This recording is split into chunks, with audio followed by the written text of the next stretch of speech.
time to game classy. You still there? Yeah, I'm still here. Can you hear me? Okay. Yeah, I hear you now. You were going in and out. Oh, weird. Yeah. That was probably, you know what? I was fiddling with volume, so that's probably what you heard. Fiddling with the volume. Yeah. I like fiddling with the volume. Yeah. I don't even know anymore. I am so ready for this year to be over. You know what? I'm ready for the decade to be over. The 2020s so far, not great. We're done with them. Worst decade. Yeah. I don't know. Do you consider 2020 to be part of like the 2011 to 2020, or is it 2020 to 2009 or 2029? I see people argue about that all the time, and I guess I don't know. Like, I think this being the capper kind of thematic. Like, if I was writing reality as a story, yeah, this year being the capper would make more sense than being the start. Yeah, you know what? This year I think I kind of agree with you in that we kind of went through a very long, since 2010, I believe we've been on a massive downslide. Yes, I agree. And I don't want to blame anyone in particular, but I'm blaming Tea Party people. No, it's absolutely right wingers, but that's right. Well, white too. White wingers. Yeah, white ringers. They have really just like screwed the decade as a whole. Yeah. Although that did start before. I watched a very interesting and lengthy documentary. Lengthy. Where it was it basically like talked about how 9/11 trutherism is what has brought us to this point. And they made a very convincing argument. They said that it laid the groundwork for the post-fact society, and it laid the groundwork for things like QAnon. Just insane conspiracy theorists, and like that's kind of like where like that would be the foundation. I could see that because it's like it happened right as the internet was becoming a legit thing. Like, I mean, people don't remember nowadays because, you know, most of the kids that, you know, most of the, you know, teens in their 20s, they missed kind of this era of like when the internet was burgeoning, you know, like when it was like a brand new thing for a lot of people, let's say our age. Yeah. And so they don't quite understand like the blooming of idiocy that happened because of it. Yes. I mean, and that's a lot of like boomer brainwashing, because like it's like there's a meme, like a tweet meme from like fucking 4 years ago, where it's just like it was like, your mom in 1998, be careful and don't believe everything you read on the internet. Your mom today. Yeah. I read on freedomeagle.org that Hillary eats babies. Freedomeagle.org. Yeah. Wait a second. You're telling me that freedomeagle.org is back up? I thought it got taken down when it found out that it was just a front for the Daily Stormer or whatever it was. Yeah, and it's and that's and I thought that was pretty reasonable, and I was like, that makes sense to me. The documentary like seemed to, and it didn't particularly like. I mean, obviously it had I guess if you were to say it had a political bias, the political bias was it favored like things that were true and objectively true. Yeah. Not like not political opinions of like, I think that welfare or joblessness should be handled in this way. More like are vaccines real? like that's what we're talking about, which is hilarious because that's political now. Like oh yeah, I totally pulled it. I totally had it. Well, yeah, it really became it took on a life of its own. I had an actual Steve moment on the internet. Now I've been really off of Facebook and Reddit and Twitter and everything. I've just kind of like stayed in the background. However, I still look at Facebook, A, for this podcast, and B, just, when people post stuff on my page or whatever else, just to stay up to date. And I use Messenger. But I did see when I opened it up one day, a friend of mine, a very dear friend, she has some weird relative that always posts like that, freedomeagle.org stuff. And he put something about how vaccines are going to, like, Bill Gates vaccine and blah, blah, blah. And I just posted on there, I go, you believe in vaccines? You're a fucking idiot. Next thing you're going to tell me that we landed on the moon. That is, you know what? I told you that's the best. Because it's really the only way. it throws them whole because they lose so much of their conspiracy. So like if you argue the reality of the world and you argue facts, they get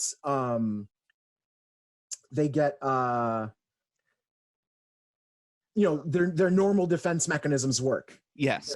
Their insanity, their, you know, just their ad hominems, their stuff that has nothing to do with anything. It doesn't make any fucking sense. But if you actually attack them from an even more absurdist standpoint than theirs, it's phenomenal. Like they just don't, because they have no prepared defense for it. Because it's just like, you think vaccines are real? They're all placebos. Yeah. Vaccines are all placebos. No, they're not placebos, Steve. It's actually what they're doing is they're poisoning you with Pizzagate sauce. No, see, but that's what they. But see, then they would just agree with you. Oh, I see. See, that's the thing. You have to escalate, and you have to escalate to a level where like it's just so absurd. It's just like I actually like I shit you not. Back when I was more into arguing with political people online, just for the fuck of it, because you know obviously no one's ever going to get convinced. I did my couple crowning achievements in this is one. I basically got a guy to like openly embrace Nazis. Wow. Because he was trying to argue that like his position was more ethical. He was classic right wing bullshit, and he was trying to argue that his like that white nationalists and stuff like weren't part of his group. And I'm like, yeah, they are. Like those are literally your guys. Like they're a huge part of your voter base. And like so on. Like eventually, I got him to just like admit he would rather be on the side of white nationalists than a leftist. And I was just like, see, there you go. So you're a racist. Yep. So that was really funny, and like then he just like openly was like, yeah, I guess I am, and I'm like, there you go. Like it wasn't that cathartic to admit you're a piece of shit instead of trying to hide it. Yeah, I mean, I think that's where a lot of the anger comes from, is like they just can't admit, like once they admit like, yes, I am a piece of shit.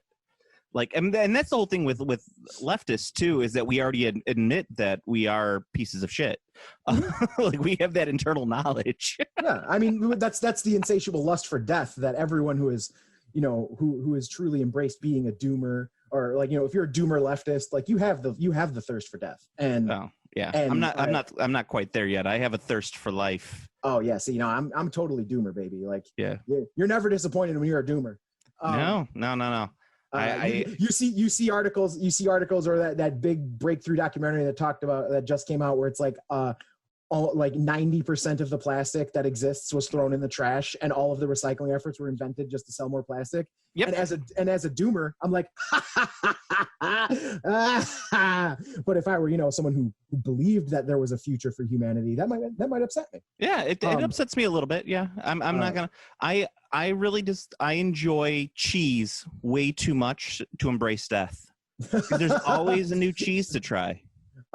Nice. The second crowning achievement I had in my political arguments was I straight up convinced like half of a Facebook group that Donald Trump was a long-term plan schemed by the Clintons as a plant. I was like, they donated to him. Don't you understand? It was all rigged. Hillary ran against him so he would have a chance to win. Nobody else would have lost. And like, I went with this like insane conspiratorial web and just used like anecdotal things and like random pictures and so on and so forth. And like, I got half of them believing my bullshit that I was just making up on the fly. And I was like, these people are idiots. It's like, no wonder the Democrats lose constantly. They're trying to argue with these people. You can't. No, and I think I'm hoping that is one thing that people will learn from this election, is that pointing out either side political hypocrisy does absolutely nothing. No one cares. Yeah, doesn't matter. No one gives a shit. They only care about their team winning. They don't care about anything else. Like nothing. There are, and that goes for everyone. Like no one cares. There are no standards. And the people who have I would argue the people who have standards don't vote in big enough numbers. Oh yeah, because that's just the way. Because like if they don't vote in big enough numbers because there's like 4 of us in the entire planet. Also true. And then there's voter suppression stuff. Like there's like the red county that has 167 voters that has 1 polling place, and the blue county that has 4.6 million voters that has 1 polling place. So yes, the system is fundamentally broken, and it's working as intended. And unfortunately, what is intended is us getting insanity left and right. Oh yeah. That's why I've literally just shut myself off from the rest of the world at this point. I'm hiding. I'm pulling a Steve and just hiding in my house. Hey man, consistently. You know what? It's smart. It's smart.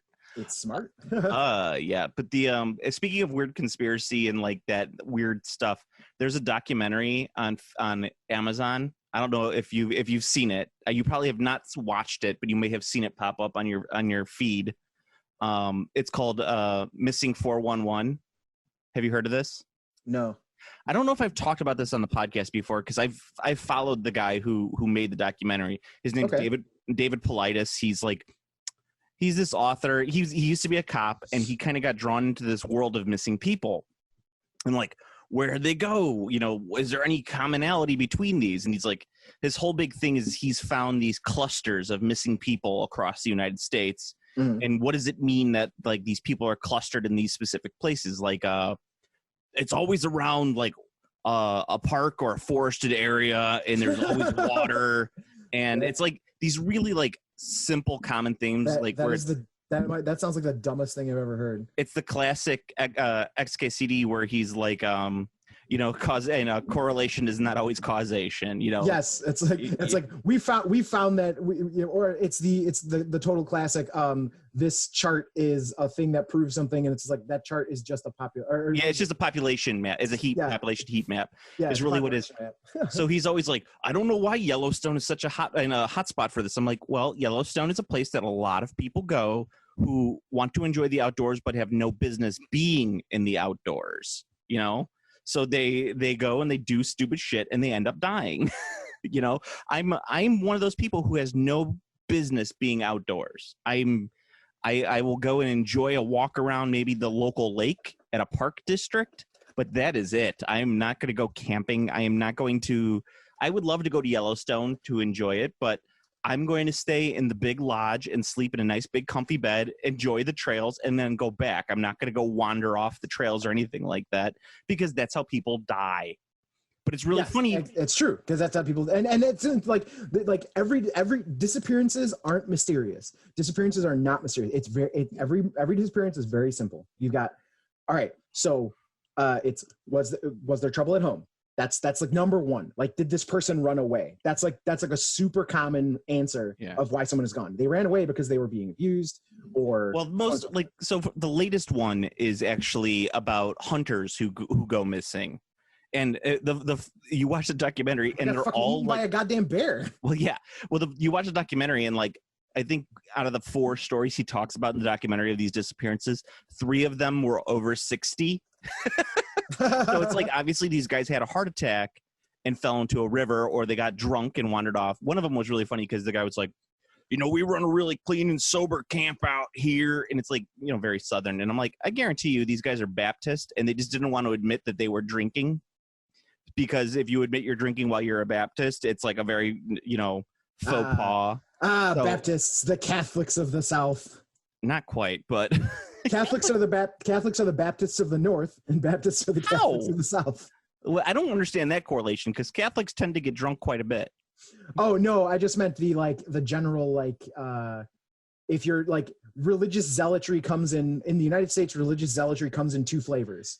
Either you've got the Catholics or you've got the Baptists, but both are just as zealous as one another, perhaps in different ways. Yeah, but I was gonna say Catholics are not. It depends, I guess. But that's why. Well, I mean, so it's very simple. When you see like the frothing mouth breather, anti-abortion people in the northern states, they're likely Catholics. When you see them in the southern states, they're likely Baptists. Yeah, I'll give you that. It's that kind of thing. It's like they're not the same.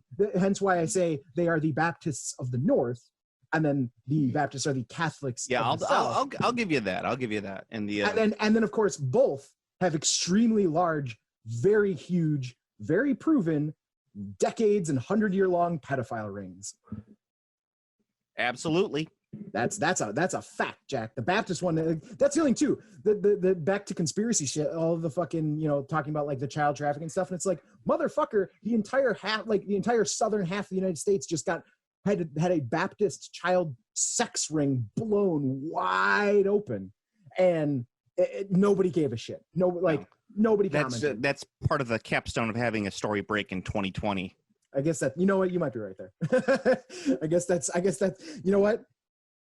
That's fair. We literally live at a time where it's like, when a news story like that breaks, we're just like, just add it to the pile. Yeah, that would have dominated it might have dominated the news cycle for weeks, but now it's just like, oh, whatever. It's just added to the pile of shit that we got to care about. Add it to the pile. Yeah. No, there's another one on Prime 2 that I would suggest. You might actually like it a little bit because it's a little absurd. It's called Hellier, and it's about this group of like ghost hunters who are investigating, and I shit you not, in Kentucky, goblins. That is fucking awesome. Well, but okay, so I set up that so it could be funny, but there actually is in the conspiracy world, or I should say the cryptozoological world, which I'm a big fan of. I'm an amateur cryptozoologist. There's a very famous sighting of Kentucky goblins that happened about 50 years ago, but I mean they're obviously aliens. Like they just didn't have the verbiage to call them aliens, 50, 60 years ago. Mm-hmm. But now, because we kind of know, like, oh, they're short, they're green, they have really big eyes and like spindly arms and legs. They're the Greys. Yeah, it's obviously an alien. We have that language now, but they didn't have back then. But this documentary, it's a couple parts. I'm only 3 episodes in, so I don't know. It seems so fake, and I don't mean fake as in like they're trying to perpetrate a fraud. Yeah, it's not that. It seems almost like a fake mockumentary, like Blair Witch style, not like This is Spinal Tap. Not like Spinal Tap. It would be much funnier if it was like Spinal Tap, but this is more like Blair Witch, where it's almost like found footage-esque, but it's not found footage. It's like an actual documentary. It's just very well done, but it feels so like almost scripted in some ways. And it makes me. It's a fun watch, and I recommend it. Nice. Yeah. Did you start Bly Manor yet? Bly Manor?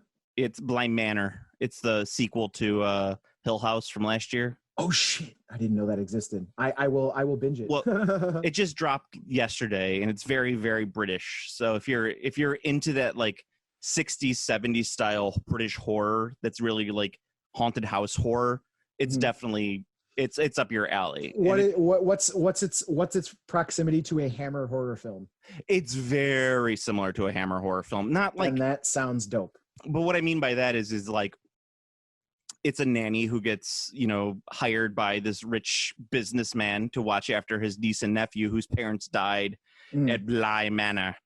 And so it's got a lot of that, like, it's an American who comes over to England and is nanny and blah, blah, blah. But it's also the same thing as Hill House, where there's like a lot of probably emotional backstory to it that I don't give 2 shits about. I just want to see scary ghosts. Oh yeah, I didn't care about the emotional backstory either for Hill House. But, yeah, the ghosts were excellent in Hill House. Like that scene where they're all the thing I liked the most about Hill House is that it did something that I don't think enough horror movies do, where there's that scene where there's 3 characters who are just talking in the when they're in the funeral parlor, and then there's like the active ghost like essentially attack when there's multiple, because like that's super uncommon in a horror film where it's like there are multiple people in a situation where it's not spooky, and then suddenly like the ghost comes to them. And I thought that scene was exceptionally terrifying. It was very good. That was very well done. Yeah. I really, really liked it. There were parts of Hill House that I really liked. I think that it's part of the nature of Netflix series where it's just too long. It went on way too many episodes. Yeah, Netflix series. That's a problem with series in general, I found. Well, yeah, it's a big Netflix problem, because Netflix, when they put out the order, they say you're getting a 10 episode order, so you have to fill 10 episodes. Yeah, like you can't just do. It almost feels like they're gonna pad it. Yeah, it does. It's not like they're like, well, how many episodes do you need to tell the story? It's more like you have 10 episodes to tell the story, and you're like, oh well, shit. So they always pad it out, and it ends up being like 2 or 3 episodes too long. And so like Hill House, as I always said, the scariest thing about Hill House was just its family. Like ghosts weren't scary. The fact that this heroin addict may at some point have to deal with children is terrifying to me. Yes. Yeah. So There was definitely, that's it. There was definitely the family subplot thing, which was like, I mean, if you're interested in like the dramas of an interpersonal relationship with a dysfunctional family, I mean, that's probably fine for me. I was just like, let's get to the spooks. That's what I was like too. And in this case, I find in a lot of cases, in the horror genre, when the director or writer gets really focused on the interpersonal drama, they push that too hard and they reduce the spookiness too much. Oh yeah, absolutely. But I thought Hill House was very, very well balanced. It was a bit too long, agreed, but I thought overall the balance was pretty good. Yeah, and also the amount of black mold in that house, I think, was terrifying. As a homeowner myself, I will tell you, the spookiest thing is house depreciation. It's house value depreciation. There was a lot of black mold in that house. Yeah, but yeah, that's kind of like I've been on a spooktacular review since October started. Nice. Yeah, I gotta get in on that. Yeah, you gotta catch it. It makes me sad that like I wish we had more Joe Bob for Halloween. I think he usually does like a Halloween special, but we'll see. I'm sure there'll be more Joe Bob. They did 100% confirm that there is going to be another full season of Joe Bob as well. So I don't know what that means time frame wise, but they'll probably do a Halloween Hootenanny. They usually do. Yeah. For everybody listening, sorry. Welcome to Game Classy. I'm Joe. This is Steve. Hi, welcome to Politicast, where we're talking about a lot of things, but we talk politics for the first 45 minutes of the podcast. We'll talk about some gaming stuff in a minute. But what I wanted to talk about with Steve is the problematic opening to the movie Fright Night, the original. I haven't seen Fright Night since I was very young, but fuck, I love Fright Night. Okay, so I was like, you know what? I haven't watched Fright Night in a long time. I'm gonna watch it. I put it on. And it is honestly one of the most beautifully shot movies I've seen in a long time, right? It's got some wonderful cinematography in there. I remember loving Fright Night, Fright Night. Well, I mean, the vampires were fucking terrifying too. That was like the first movie where vampires actually looked scary. I'm also pretty scared of Chris Sarandon as well. But you're watching it and you're like, oh, this is really cool. And you like hear these like screams coming from inside a house. And like, of course they do the double take where it's actually on TV, but there's this great pan and shot through the window and you see, the two leads making out on the floor. And it pretty much almost devolves into sexual assault, which is so problematic nowadays. I mean, it's problematic back then, but now it's like once you're the amount of things that are aging like milk is very fast. And like just watching Mad TV, like some Mad TV sketches, I'm just like, holy shit, like damn, this is only like 15, 20 years ago. Like, holy fuck. Yeah. I mean, I can compartmentalize it and say like, okay, people thought this was okay in the 80s, put it in that section of my brain. But in Fright Night, it's so in your face rough that I'm kind of like, oh, no. Well, I mean, for me, like I don't get too cringy about anything that occurs like that in a horror film specifically, because it's a fucking horror film. Like that's the point. It's supposed to be things that are not good and things that are bad and make you uncomfortable. I know there's a different thing. I'd much rather see like a vampire tear open someone and eat their entrails than see sexual assault. For sure. And that's why it's, that's why the horror genre is so massive. And that's why it's great that there's lots of different types of horror movies. And there's, you can have the gore ones, the psychological ones, this one, that one, that's why the horror genre is so like serious. I'm going to, brass tacks. I haven't watched anything that isn't a horror film in like over a year now, I think. Like all I watch is horror. Like I just watch horror movies. Like you don't watch any sci-fi? Well, I watch horror sci-fi. Hey, shout outs to Event Horizon.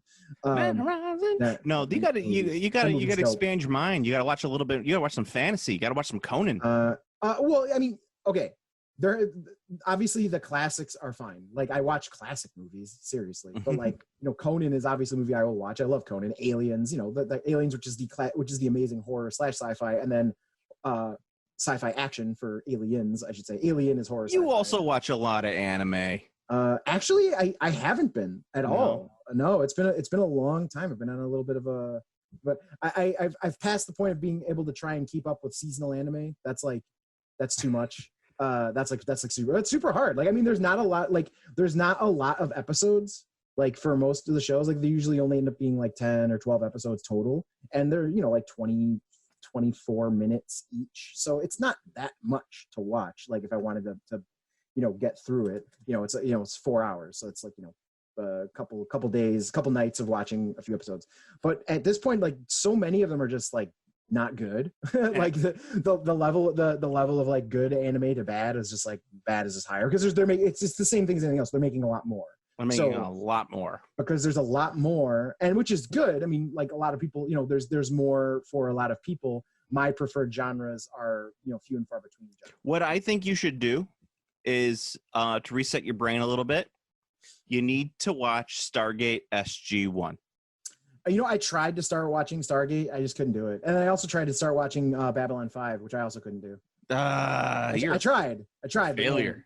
Babylon 5, those fucking graphics, man, are it's rough. terrible. Yeah. The graphics are really bad, and also, like, the first 5 episodes were like very not gripping. So, like, I don't know if it's like a Star Trek thing where the first season's pretty weak and then it is. It's 100% a very weak first season. Okay, yeah, I might go back and see it. But it's a weak season that pays off later, which makes you kind of mad that you have to sit through the first season in order for it to pay off. But it does. That's one of the nice things about Star Trek, is like, you or not TNG specifically, is you can definitely just watch Encounter at Farpoint, and then watch Encounter at Farpoint, and then the episode with the black blob monster in season 1, and then the one with, there's like, I would say there's like 3 or 4, maybe 5, like, critical episodes from season 1 on TNG. Oh, I'm looking this up while you were talking. Because so I just want to go. I'm not looking up, so I just want to go off the top of my head and know the ones that are important. So you want to watch. I can't remember the name of the episode.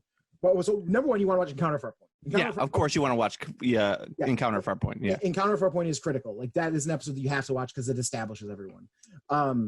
Then you would want to watch the episode that introduces the crystalline entity, which I believe was a first season episode. You absolutely have to watch Data Lore. Yeah, that's Data Lore. I think it's the one with the crystalline entity. Okay, great, same episode. Yeah, that is a critical episode for many reasons. Absolutely an episode that needs to be done. You have to watch Data Lore. Then you would want to watch Skin of Evil, because that's an important episode. Like, something happens in that episode that's never happened in a Star Trek episode before. Then you could. I think that's really it. You could probably skip every other episode. Every other episode is either filler or not. Or maybe Heart of Glory. That's like a pretty good Klingon episode, where they try to get where the Klingons try to get Worf to join them. They show up. That is season 1. Yeah, that's just a good episode. I don't think it's an absolute necessary episode. Heart of Glory I wouldn't say is necessary. No, I'm looking at the ones I listed were definitely necessary. I'm going to say, like, the episode that I think is the most necessary to watch. Oh, and Hide and Q. Jesus Christ. Of course. You have to watch Hide and Q. Oh, Hide and Q is terrible, dude. Hide and Q is one of the worst Q episodes. It is. I'm not. So here's the thing. You just like the Napoleonic pig soldiers is what you like. Yes. Also, you have to watch all the Q episodes. That's just part of the thing. Like, you have to see all the Q episodes. I'm going to say the most necessary episode of season 1 is Justice, where everyone is running around in the silver underwear. I think that's a necessity. It's like the planet of porn stars. It's the porn star planet where they want to fucking kill Wesley for stepping on some flowers. Yes, 100%. Oh, that's a Crusher filler episode. It is, and it's like, that's the worst part, is that it's a Crusher filler episode. Yeah, well, there's so many Crusher. You know the story about why there's so many Crusher Wesley episodes in the first season, right? It's because Gene Roddenberry had a crush on him. No, that's not. Well, I mean, so that the statement you just made may or may not be accurate. I don't know. But the real reason there's actually so many Wesley episodes is the writers were pitched to write, like, you need to come up with, like, 2 Wesley stories or like 1 Wesley story. and they like, well, we'll write a bunch of pitches and come up with the best Wesley story. And they came up with like 7 or however many there ended up being, a shit ton. And then there was the writer's strike. So they ended up just filming a bunch of these shitty filler ass Wesley episodes because that's what they had. They were like, these are written like maybe those might have been like either been intended to hit the floor editing or like be spread across multiple seasons, but no. Instead, you get 7 Wesley episodes in the first season because of the Writers Guild strike. So that's why there's so many Wesley episodes in the first season.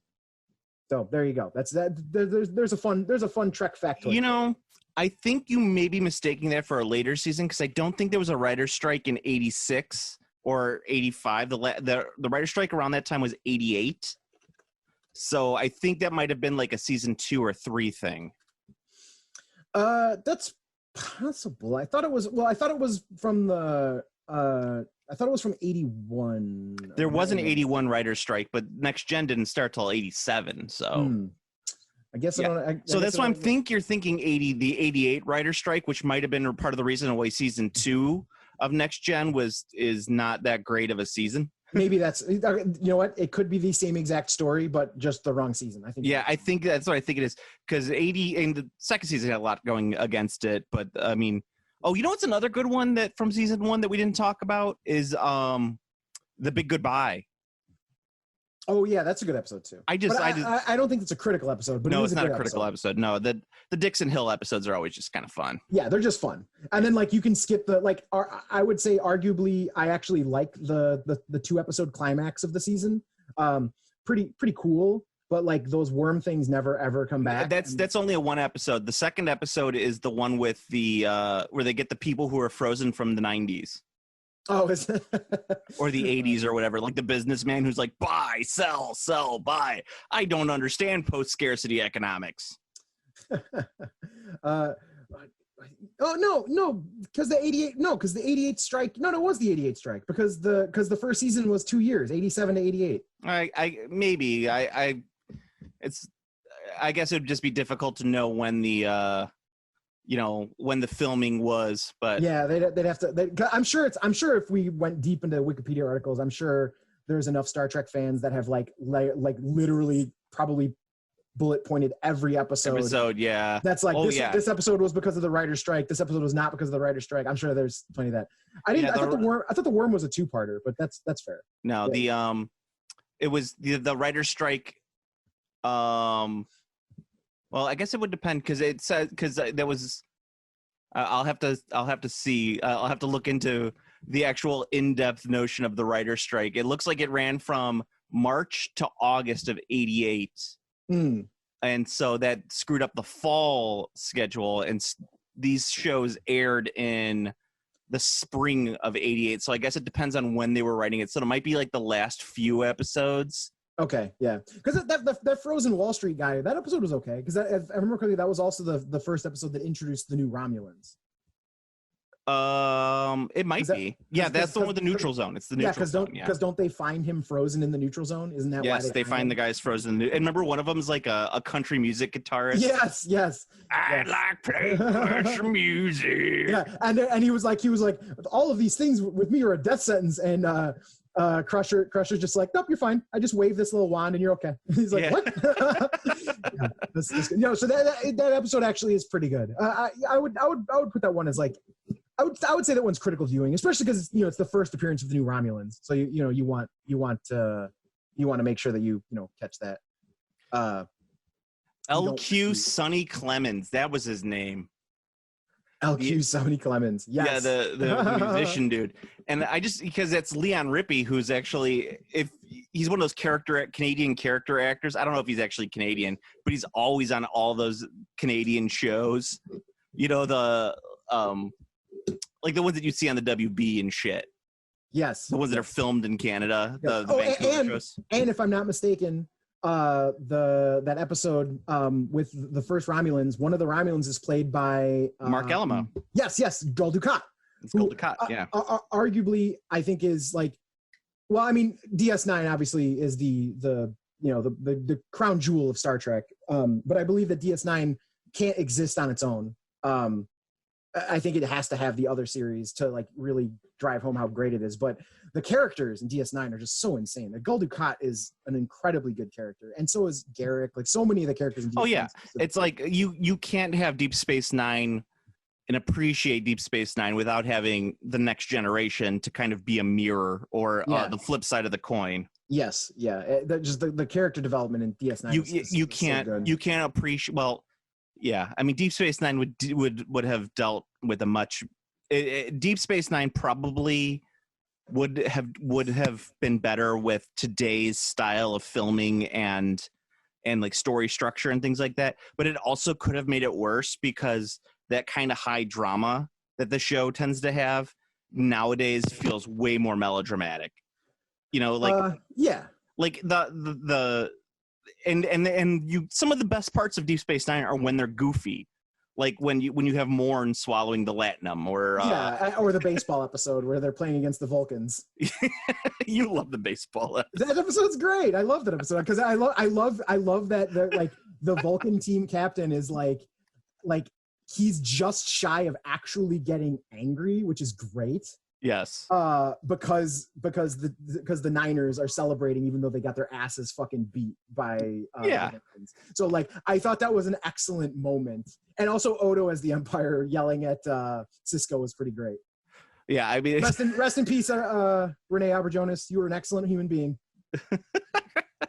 You do love that baseball episode. Yeah, the episode was really funny. But yeah. But as I'm saying, like Deep Space Nine also has, especially season 1 of Deep Space Nine has some like real clunkers. Oh, for sure, yeah. Like the Brigadoon planet. There's clunkers. I would say, and it's funny because we talk about length of and girth and stuff, and girth. I think is important to note, and I think that happens less. I mean, still happens. Like obviously, it still happens with Netflix. But imagine, I would personally imagine that a lot of those clunkers happened for syndicated shows because you're talking double the length of episodes, double the amount of episodes. Like it's a huge amount. Like there's gonna be filler. Like oh yeah. Well, it goes back to what I was saying about. Let's talk about the original series. Is that the original series, part of what makes the original series episodes some of them so hard to watch is that they're half-hour shows stretched out to an hour long. Oh, absolutely. So that's why the animated series. If you watch the animated series, it works. Yeah, the animated series is actually, in my opinion, the animated series is much better than the original series, just because it's the time frame of all of the crises of the various episodes fit perfectly into that animated series length time length. Obviously, there's some very good episodes of the original series, but there's a lot that's not very good. Yes. No, you're absolutely right. So now that and of course everyone's performance other than Shatner's is incredible. Hey, Shatner is incredible as well. Don't knock the Shat. Shatner is pretty fucking awful. But DeForest Kelley is fantastic. Obviously, Sulu, Chekhov. Basically everyone else is good. Well, yeah, Nimoy is great. Yeah, Nimoy's fantastic. Obviously, Nimoy's fantastic. But then you got fucking Shatner. Every so often I think of what the world would be is if Shatner had died and Nimoy had lived. And I think that timeline is the superior timeline. You think that there was a split there somewhere? I think that was the unknown defining split of our dimension. As the fan of alternate history between the two of us, I find that point of divergence to be rather suspect, but I'll give it to you because I agree with you. I like that point of divergence. It's just that's the universe where things went right, where things went correctly is the universe where Leonard Nimoy is still alive and Shatner died. That's the universe that they're in. I mean, I'm sure there's a lot of other things in that split timeline, but I feel that's the defining one. Like if you were like dimension hopping and it's like you're asking like, what year is it? Like it's 2020. Is Leonard Nimoy alive? And they're like, no. Like we've got to jump. you have to slide. Well, let's see. Leonard Nimoy died in 2015. Yep, it checks out. 2015 is right before we started ramping up the awfulness. I'm telling you, that's the divergence point. All right, let's talk about some gaming at least, because considering we're almost at an hour. Well, I guess you could say that we could talk about the big news. The big release. The big release. More giant puns because they're fucking giants. Because they're giants. It's Games Workshop is finally releasing the Mega Gargants. Night Titans for Fantasy. You knew that was coming. Fantasy. Yeah. They are releasing the Mega Gargants. Yes. And the Sons of Behemoth army book. I think this. I was going to call it a textbook. I mean, it is a book of text, so I guess you're not totally wrong. Yeah, I mean, so that's the Mega Gargants are coming. You can run them as mercenaries, so every army can take them, which, you know, kind of unfortunate. I would like to see a fucking destruction army that's actually for destruction players at some point. They're a big fan of just giving destructions. That always seems like such an afterthought because almost every new release for destruction is like, and you can also use it in any other army. Yeah. Well, that's just mainly the ogres and then the giants. Yeah, I mean those are the new, quote unquote. That's half news. Technically of the destruction. That's the new stuff. And yeah, it's half of the destruction force. So half of their entire war scroll things can be taken by other factions. But they did make the specific giants, the smaller ones, in the Sons of Behemoth list good, because the Ale Guzzler Gargants are poo garbage. So them not being poo garbage in this list is cool. That's very good. I like the models of the Mega Gargants. I feel that they're very characterful. I think they're cool looking. My immediate concern is there are 3 variants. Is one going to be better? And are you going to have to suffer with not being able to have variety in your army because you just have to have 3 of the guy with the fish stuff or 3 of the guy with the executioner's hood? So I am aware that the Mega Gargants have 3 variations. 2 are 290 points. 1 is 280 points. Mm-hmm. Or is it 4? No, it's 480, right? And 490. I'd have to double check that. They have to be more than 200. Because I believe 200 is the price of a steam tank. They've got to be like 400 points. Yeah, because I think I read somewhere that because I was thinking I think it's like 480 and 2 are 490, which I thought was really stupid because I'm like, why couldn't they just make it an even 500? They got to add that 10 points there. So when you're done making your list, you got 15 points left over and you're like, well, I can't do shit with this now. I can't even use endless spells because I don't have casters. Yeah, I don't have casters. I don't have anything that could work for this 15 points.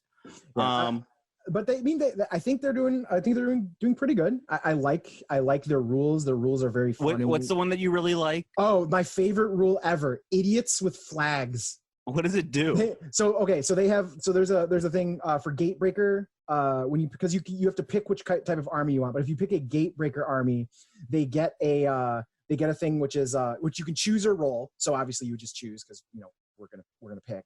But it applies to friendly Gatebreaker Mega Gargants and Man Crusher Gargants, so the smaller ones. And they have 6 of them, obviously. The number 2 is called Idiots with Flags, which is you add 1 to hit made by attacks against a unit that has a totem or any command models. And it's how come these runts think you can stake a claim with a posh flag? It don't mean nothing. There you go. Yeah, so just Idiots with Flags is the funniest sound of a rule ever. I really liked it.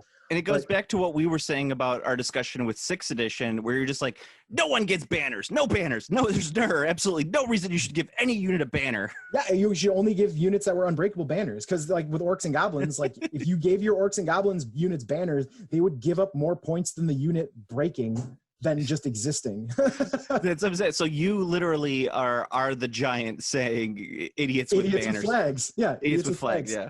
Yeah, that was a stupid rule that should never have existed. I thought that banner rule was really nice. It's like, oh, I'm gonna pay more points to make my units worse. That sounds smart. I'm gonna do that. Huh? Yeah, it was just stupid. I would argue that I wouldn't have even taken them if they were free points. If they cost no points to take banners, I probably still wouldn't have taken them in Orc and Goblin army. But they have some really interesting rules, which I like a lot. That are new. I think their army has brought some new stuff to the table that other armies don't have a version of. And one of them, and this is why I think that it's going to end up mostly being, sight unseen, obviously, who knows what it's going to be like on the table.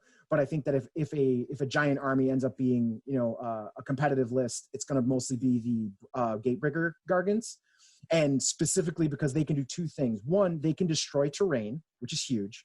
You can just pick terrain and you can smash it.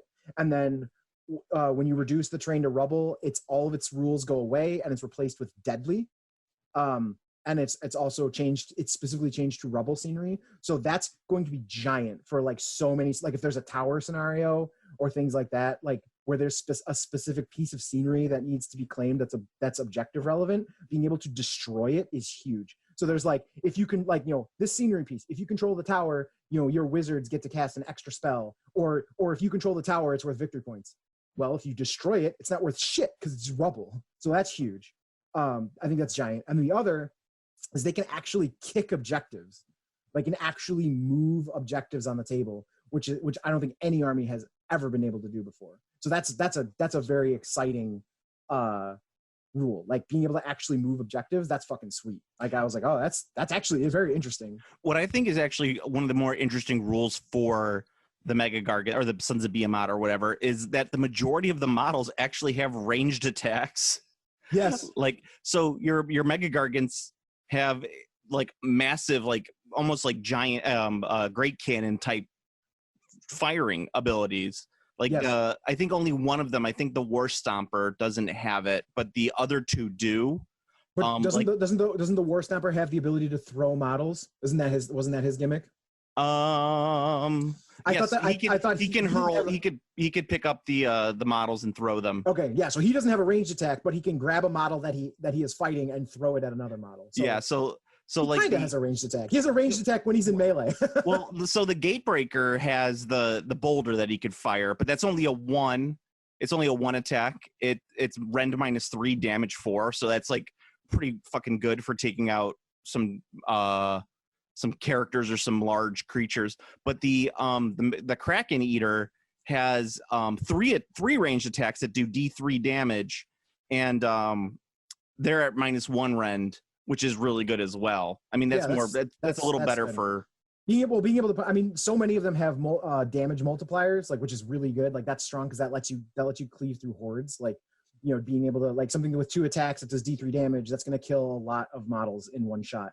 So one of the things that, and the there's also a battle trait that is called Chuck Rocks, where you can actually get your Gargant. Your Gargant can give an order for a whole unit of Man Crusher Gargants to throw a D3, the same attack as a Kraken Eater. Okay, that's really good. Yeah. So, and as I think you and I were talking about, like with the army build for this, if they're still making you use 3 battle line in 2,000 points, which I don't think that they're changing, you can have 6 regular giants and 2 big ones. Yeah, 6 regular giants and 2 big ones, and you have to have at least 3 units of them of the regular giants.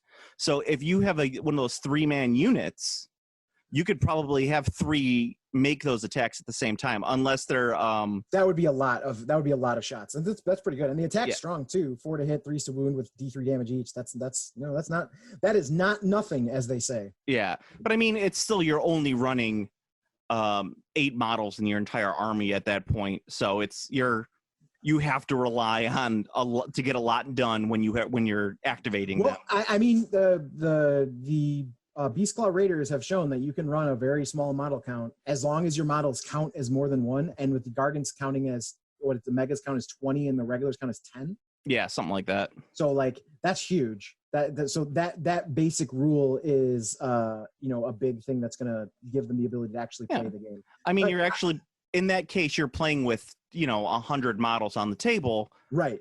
But you have to. You still though, it's like your activations are not that many, so you have to get a fuck ton done. Yeah, you have to use them very precisely, and so I think the army, like, I'm interested to see if this ends up being like a Khorne situation. So like Khorne is an army that I irks me for a couple reasons, but like the biggest reason that the Khorne army irks me is that the Khorne army is marketed to new players. Like they're in a lot of the starters. They're appealing.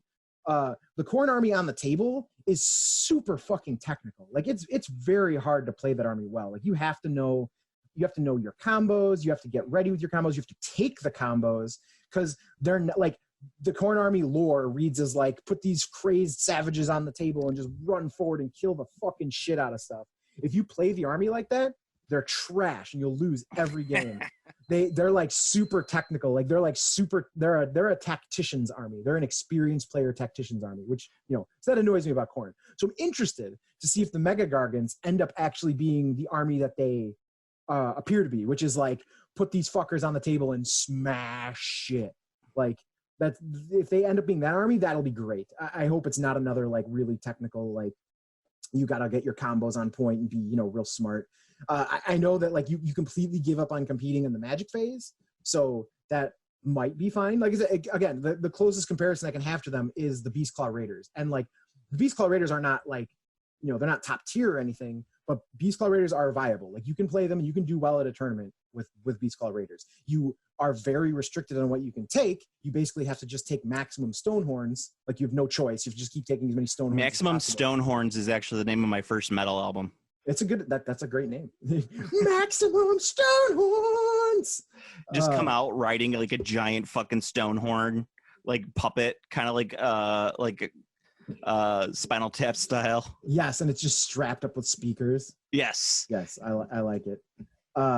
So I mean, it's possible that they'll be viable like that, but I'm hoping that they're a bit more like dumb than like a Khorne army. Like I want them to be dumb. I want them to be a giant army. We're just like, yeah, just take these giants and smash. Just try go forward and smash. Like I would like to see the army like that, and then but leave the opportunity to play like a tricky version in there. Like maybe because I think the one with the C net, the one with all the range attacks, the Kraken Eater.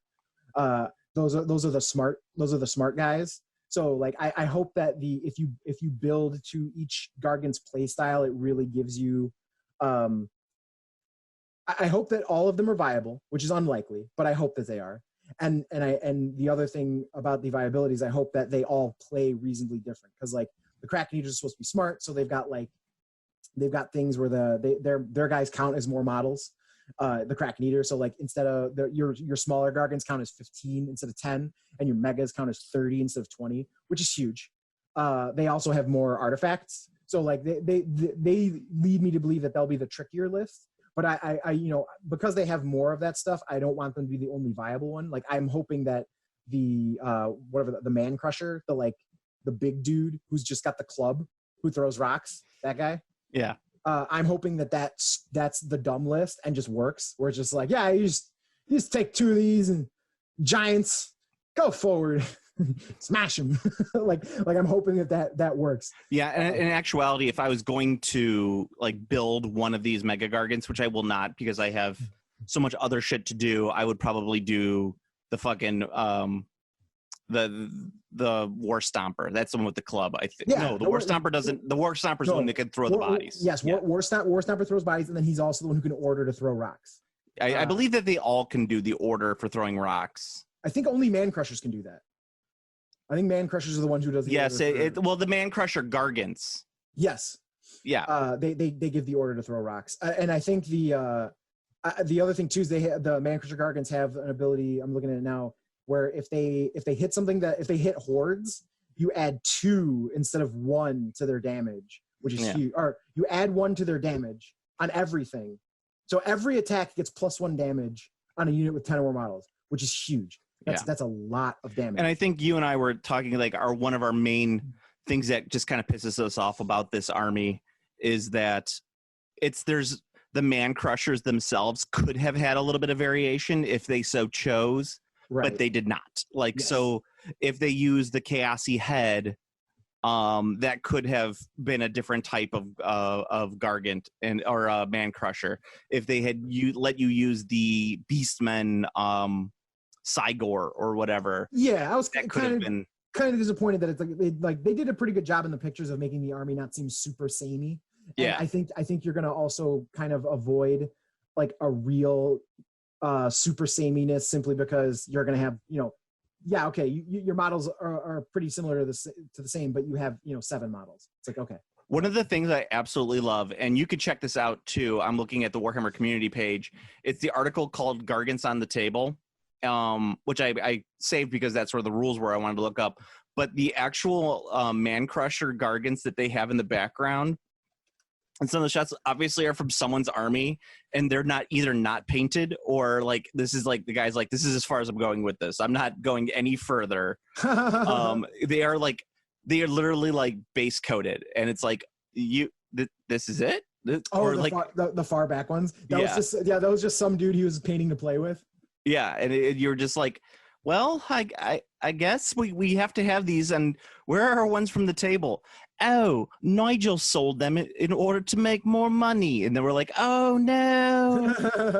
So they have to like, no, so they're like, Roger, let's use your Gorgon. But they're not done yet. No one will care.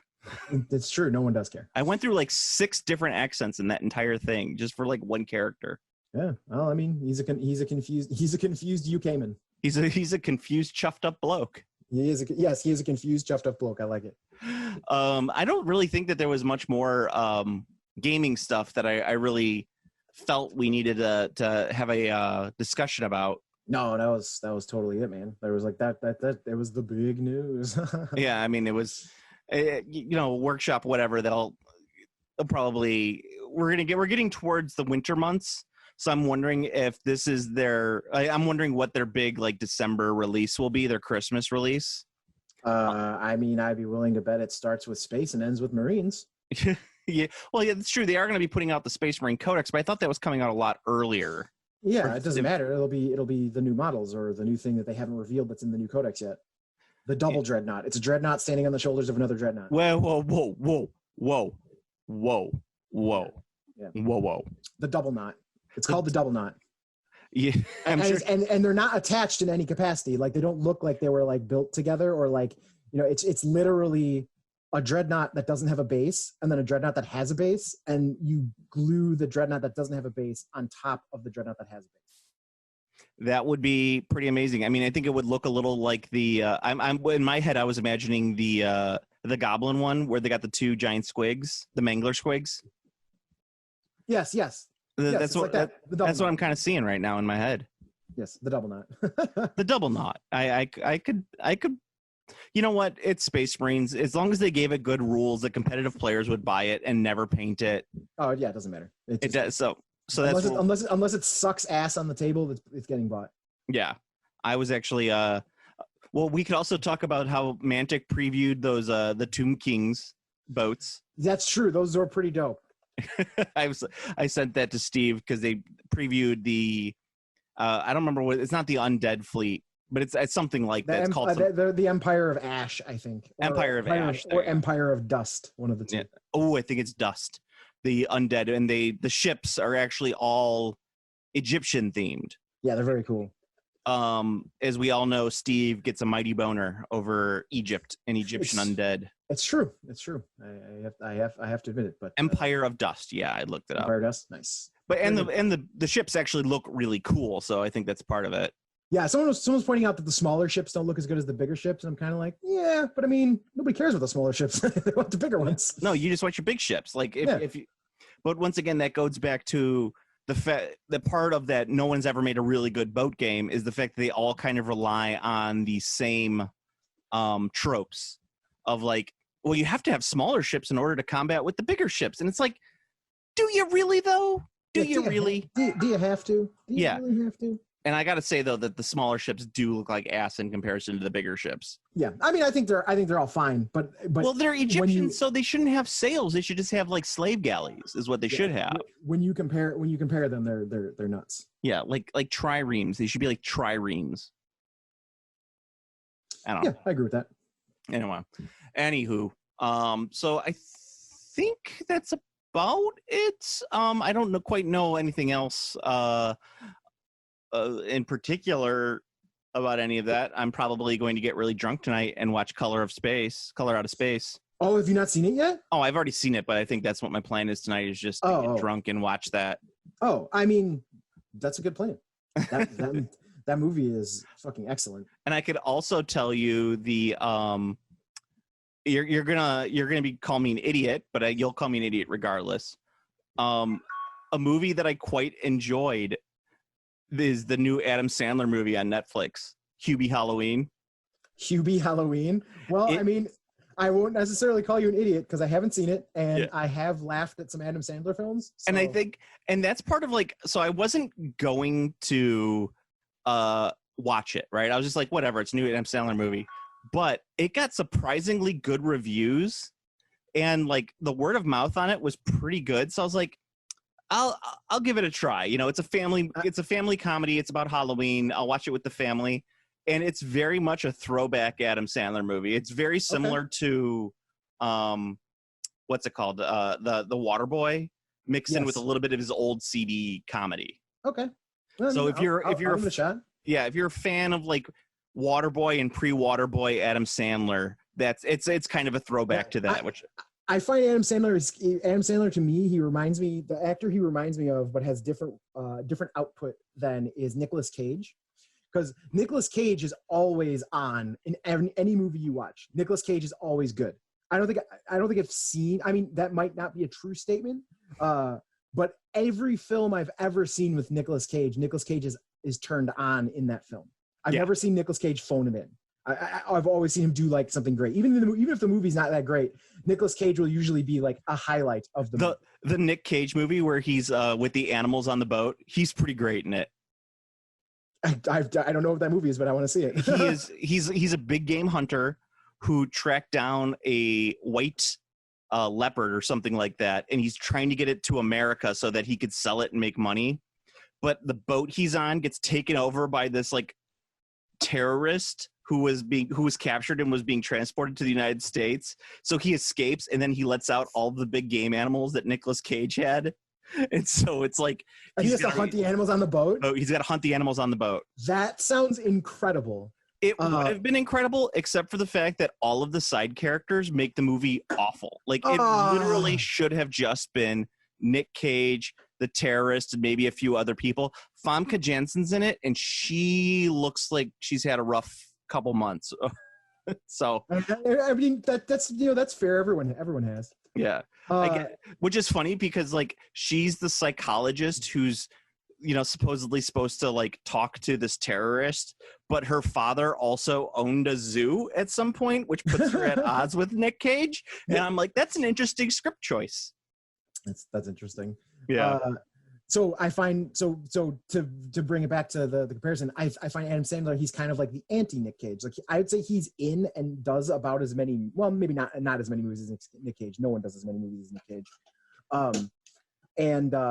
But his level of quality is all over the place. Like you might watch an Adam Sandler movie and be like, oh, he was really good in that. Like apparently that Precious Gems movie was fantastic.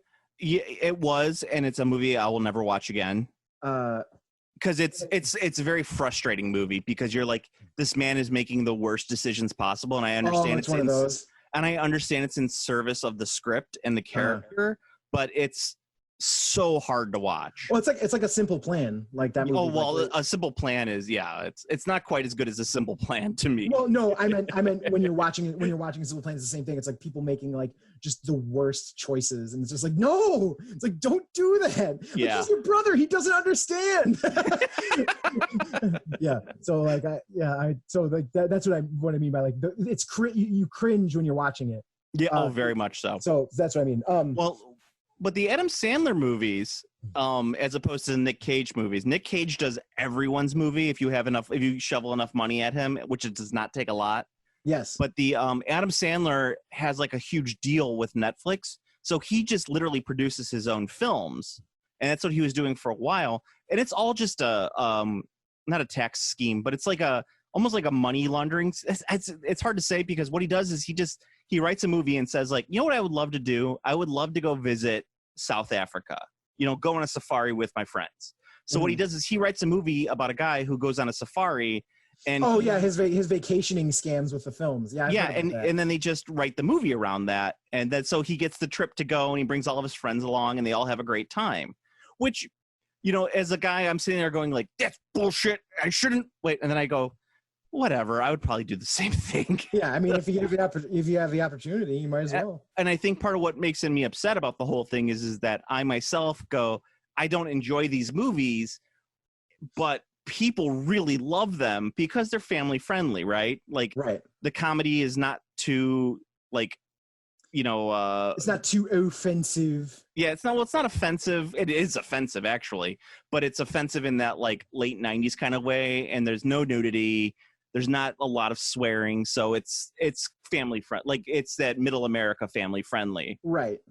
And so like I remember one time I was what is it? It's wasp friendly. It's very waspy friendly, and especially like waspy people who don't have a good sense of humor.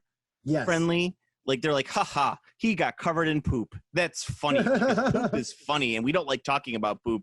But a man getting covering in poop is really funny because that's not something I would like to happen to me. That's my way of explaining it. Mm. But this movie is it's a throwback to that Billy Madison where there's a lot of absurdist comedy in it that you're just like, wait, that doesn't make any sense, but it's pretty hysterical. Yeah. Fucking Sandler. I know. I always think back, like, I think his first two CDs, They're All Gonna Laugh at You, and God, I can't remember the name of the other one right off the top of my head, but I always thought that those were so funny. Oh, they were huge. Like in high school? Are you kidding me? Those were gigantic. Like every stoner had those in his car. Oh yeah.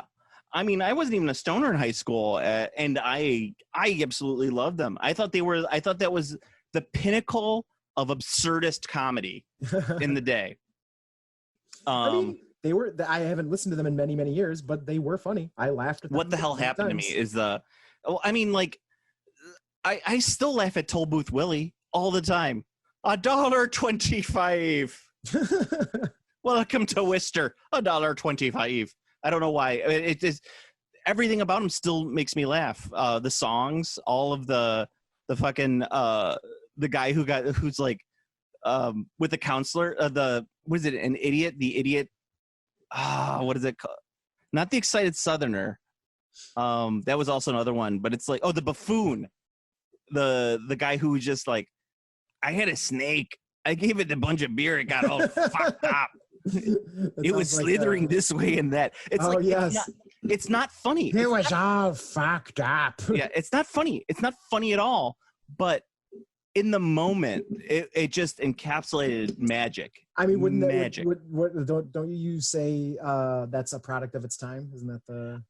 No, because I think that there's something. It was made at the right time, because I don't think it would. Like I think if you released those CDs now, they would not succeed. But I think that there's something to be said about that style of humor that gave us like Tim and Eric. And yeah, just like the totally out there thing. Yeah, like that. It's so bizarre that it's not.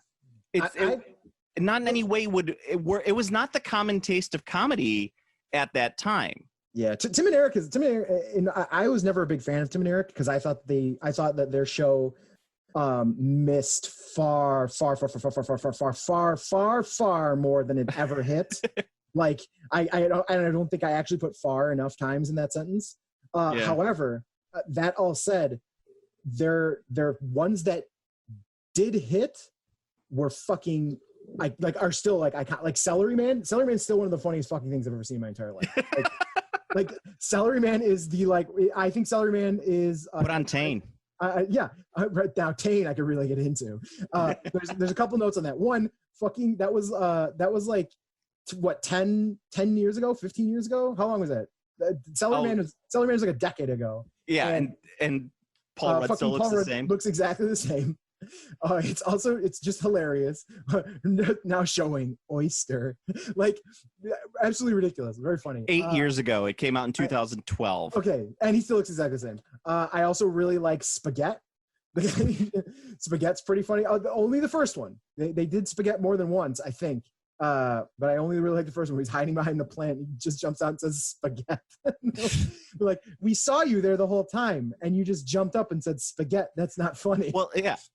I think that there's a lot of and there was a lot of stuff that grew out of Tim and Eric because I think the show I Think You Should Leave kind of also has that flavor to it, which is on Netflix, and I highly recommend that show. If anyone who's listening has not seen it, yeah, I heard it's really good. It's a bunch of short things, right? Oh yeah, it's very short and it's bizarre.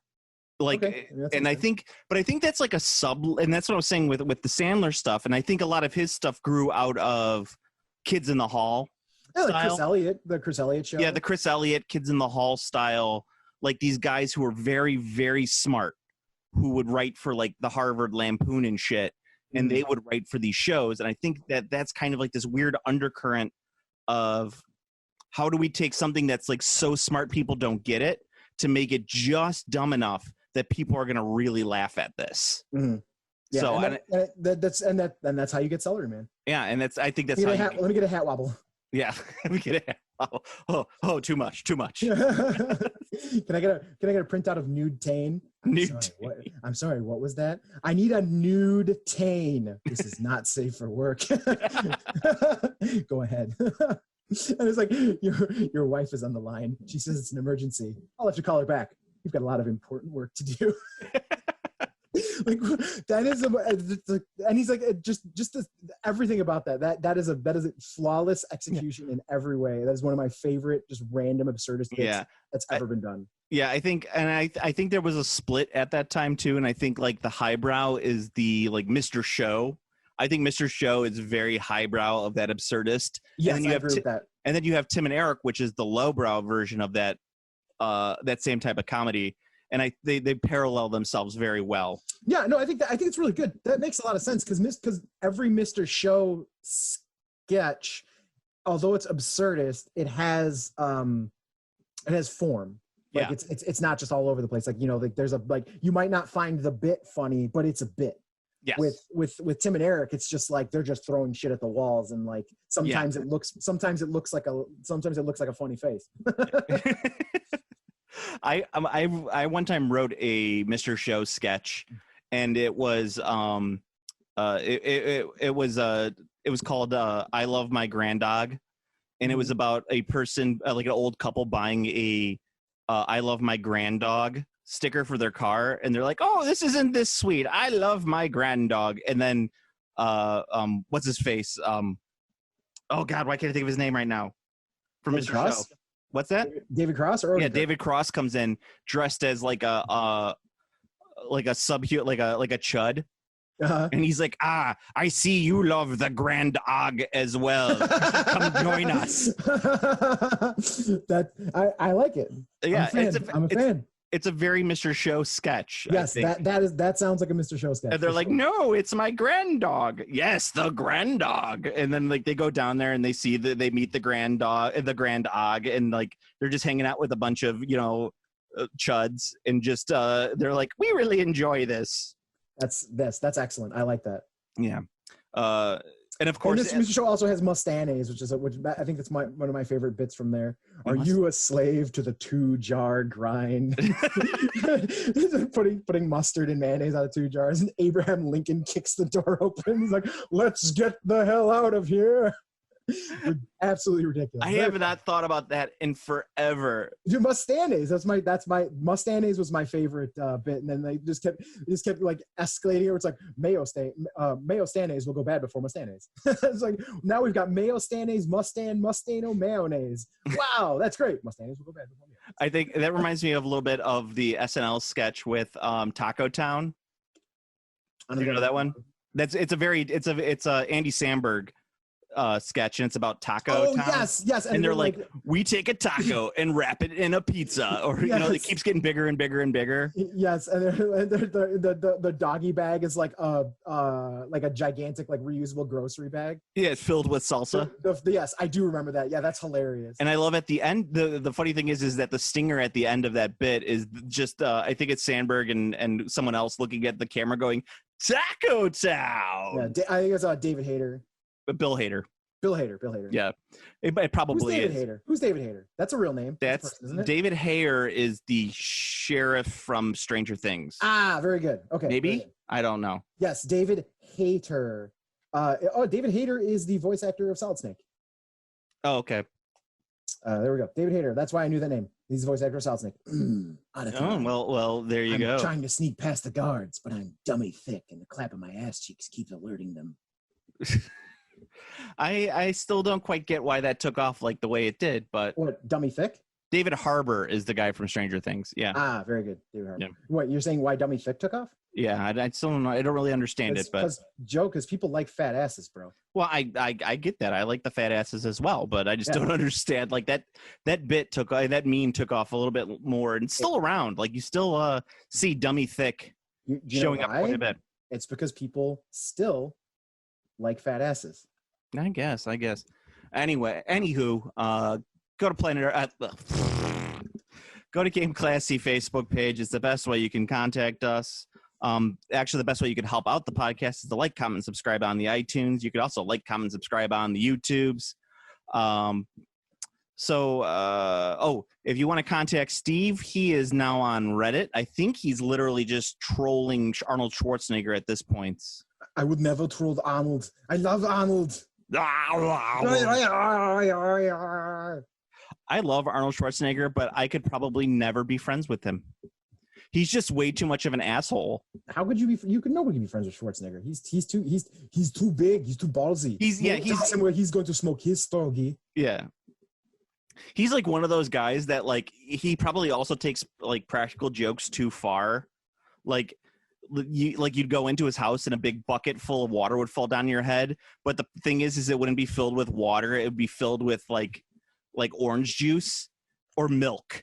And he'd be like, it's funny. You got doused with the milk. You were doused with apple juice. No, it'd be like milk. And you're like, now you're going to smell like musty, like milk. And you're like, dude, it should be water because water's clean and it's like, at least it'll dry off. It's like, milk. I got to wash my clothes. You know, this is not a really good thing. He's like, I find it funny. If you don't find it funny, too bad. Get out of my house. You're like, whatever, Arnold. I think Schwarzenegger is probably the coolest dude to be like at a party with, but never hang out otherwise. Yeah, I will agree with that. Like if I was at a party, like I would be like, hey, is Arnold coming? They're like, yeah. Like, fuck yeah, this party's gonna rule. And then like I never want to see him other than that. It's a good way of putting it. If you want to get in contact with me, the best way is currently through Instagram. I'm Game Classy Joe on Instagram. I've been taking a break from all social media and posting and shit. I'm probably going to pop back on Instagram. I got some stuff done recently I'll probably put up. I'm so close to finishing off my 6th edition Orc and Goblin army, Steve. So wow, that's incredible. I know, right? You know, finishing off an army. How does it feel to be patronized? When did 6 Ed end? 2003, 2004? I think it was 2000. No, it wasn't 2002. Well, let's see. Well, when do you consider the end? When 7th edition came out? Yeah. All right, 7th edition came out in 2014. So that's when it ended. It's so I'm wait at 2004. You said 2014. No, that's not. That's when 7th edition 40K ended. Oh, right. My bad. So then it must be. Yeah, yes. Let's see. I'm looking up here. 7th edition came out. I was just thinking that. I was like, it was 2006. Okay, very good. So that's what I thought it was like 2004. Oh my god. So 2006. 14-year-old army. Yes, 14 years too late. Yes, 14 years too late.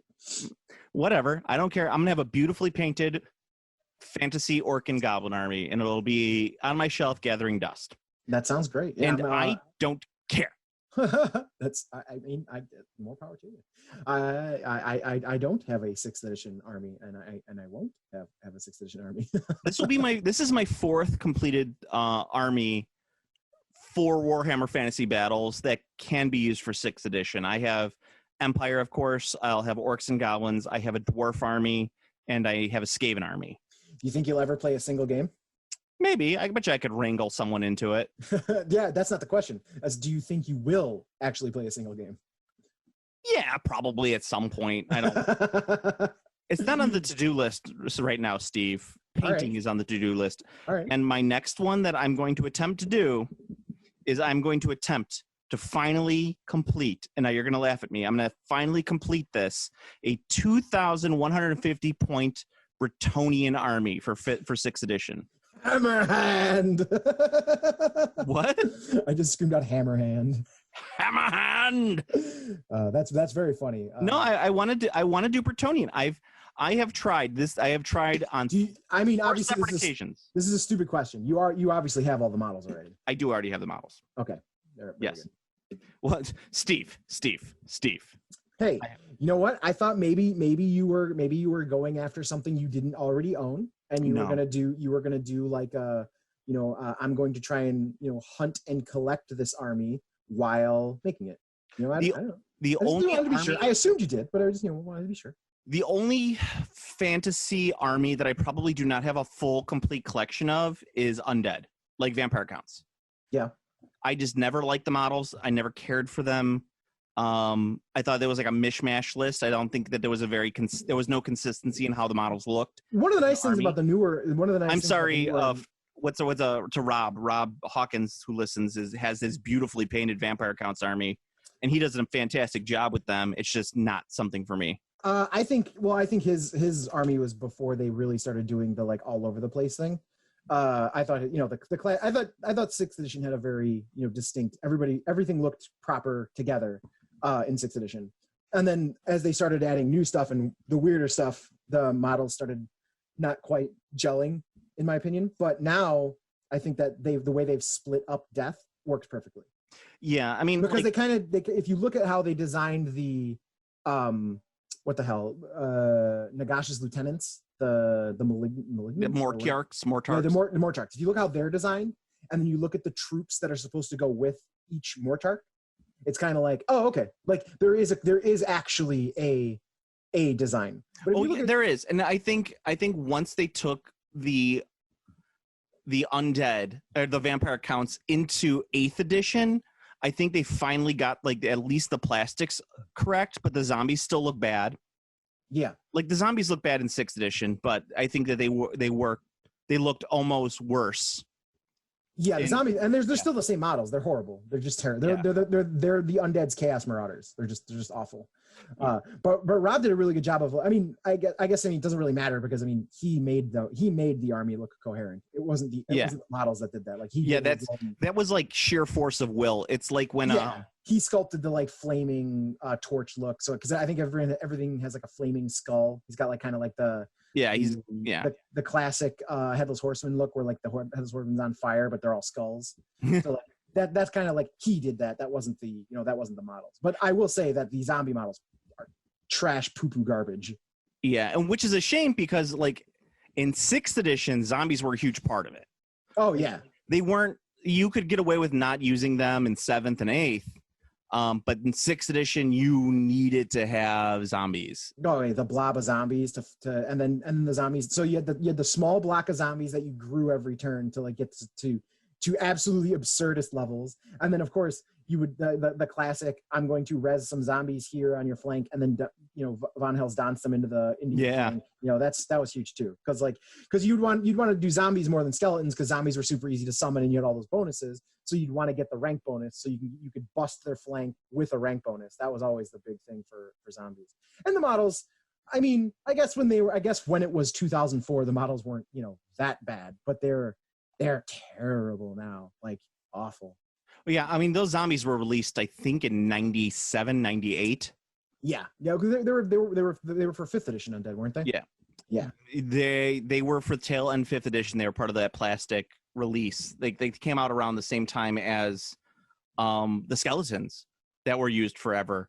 Yeah, those skeletons, the ubiquitous skeleton. Yeah, and I actually find it pretty funny that GW has never updated zombies. Like you think that would be a pretty obvious like update. Like and considering they've made how many new infantry units for undead and it's never updated zombies, it's so odd. Yeah, I mean, like you have all the new skeletons, which you could still technically use for the Legions of Nagash. You have ghosts. You have there's the entire new undead army, the cataphracts. Yeah, which don't get me started on that. But you also have the ghouls for the Ghoul King and all that. Yep, the new ghouls look good.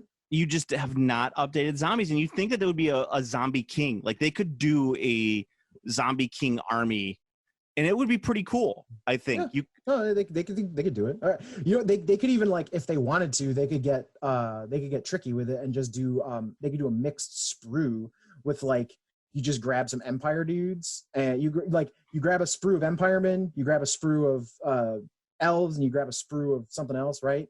You put all 3 of those sprues in a box, and then you add the supplement sprues. So, like, these sprues are to make the Empiremen zombies. These sprues are to make the dwarf. Oh, they would never do that anymore. Oh yeah, I'm just saying, like, they could do something like that. Like, it wouldn't be hard. I think they would do that to save costs rather than, you know, increase them, because then they're not even making a new kit. So I made you those Marauders. Did you take a look at any of the other stuff I threw in the box? No, I haven't opened the box yet. I threw in a bunch of those War Master Undead guys. Oh, nice! Just to throw them in there. I figured you hadn't opened it up because you probably would have at least said something at that point. Yeah, no, it got shelved, and then I realized that I no longer have a place to really hobby or keep any of these models, so I'm going to sell everything. Of course. Yeah, it's just kind of like, I literally don't have space for any of this shit. Oh, yeah, it looks like we're getting out of the hobby for a while. Yeah. Yep. Until you get back in, but you know what this does, and I'm a little upset by this, because what it does is that you're going to, when you get that space again, you're going to make a whole another Nurgle army. No, that's not happening. I will never do that again. That was too much. And I'll also never do an army the way I did that army ever again. You bought way too much for that army at one time. Yo, that's for damn true. That's why it's when I write these army lists for, like, what I'm going to make, what I'm going to paint. Right now, it always comes down to list first. It doesn't matter how bad the list is. Build the list, and then worry about the rest later. Yeah, that's the way I look at it first. Like, I always, like, when I'm looking at it, I'm like, okay, 2150 I have to spend. Let's max out characters to just, that's going to eat up a lot of the points right there. And let's build the units that I want to build. Yeah. So, yeah, I don't necessarily, have a giant unit of Savage Orcs in my army, but I wanted to paint some, so I made a little 10-man unit in it. Yeah, they're not going to be that effective, but you know what? I wanted to paint it, and it looks cool. So yeah, no, that makes sense. And then I think, like, my just in my head, I'm thinking maybe I'll be ready to, like, have a hobby again, around, and have the space, and be around the time that whatever this mysterious Warhammer Old World thing occurs. So maybe that'll be my my step back in. It could very well be. And then you'll be texting me going, hey, Joe, do you have any 6th edition Chaos stuff? And I'll be like, yes, I do. We'll see. I mean, like I said, I'm still intrigued by what that could possibly be. I'm hoping it's not just, it's 6th edition. Like, I'm hoping it's not that. Like that'd be fine, I guess. But, like, I want to be like, I don't want to be like, yeah, I guess. That's the response I don't want. I would rather be like, this sucks, than, yeah, I guess. I'm actually kind of with you. Yeah. I would prefer. I think it's actually going to be nice, because when it does come out, I'm hoping that it is going to be at least somewhat equivalent, that I can pull some of the stuff that I already have into an army, right? But who knows what it's going to be like. I think the one thing that I would be probably pissed off the most is if you are unable to field smaller units. Like, if it is pretty much a 30-man unit or bust. Oh, if it's back to 8th edition, that would be terrible. That would be awful. I would hate that. That was one of the reasons I stopped liking 7th edition, because 7th edition was 7th edition was the beginning of the bigger frontage, where it's like you have to be 5-man frontage, and what that ended up leading to was, like, you started to get the way bigger frontages, and then 8th edition was when you started having units that were like the 10-man frontage. Well, 8th edition had the horde rule for if you had a unit bigger than 50 models. Right. So it's like, I'm going to take 70 dudes with a 10-man frontage. Yay. And it was awful. It was it's terrible. I don't like that. I like 16 models should be the minimum size for a regiment. Even if you never take 16. Like, I mean, a lot of armies did not take 16, but 16 was a perfectly sized block. It was it looked good on the table. It maneuvered well on the table. It was fine. And if you wanted a bigger block, going to 20 was fine. And the sprues made sense because every sprue had 4 guys. Absolutely. So yeah, so I did not like that shift, and then the big horde thing, that because I played up until 8th edition. I stopped. I didn't like 8th edition at all. I thought the new rules were terrible, and I just sold my shit. I didn't set them on fire like so many people did for I think only one person. Yeah, but still, yeah. So it just that was this kind of thing. So I'm interested. I'm intrigued. I'm at least I'm definitely going to keep an eye on it. So we'll see. But yeah, maybe by the time it's ready, I'll be ready to be have the hobby again. Yeah, probably. I'm actually looking at people who have burned their armies. Let's see. I'm gonna look up videos of it. Warhammer set. Oh, why is this Bell of Lost Soul army from? Okay, this is 2015. Yeah, this looks about the time when they done the. It looks like there's only one person who actually did it. A man who hates Age of Sigmar so much, he set his $600 army on fire. That's pretty funny. And I'm looking at it. It looks like it's a Dark Elf army, or was a Dark Elf army. Whatever. Guy's an idiot. Yeah, absolutely. He doesn't even quite know the basics of combustion. He's like throwing gasoline on it. And I'm like, whatever. Okay, so I mean that's always funny. It's just like, yes, I'm going to burn this thing that I could just sell.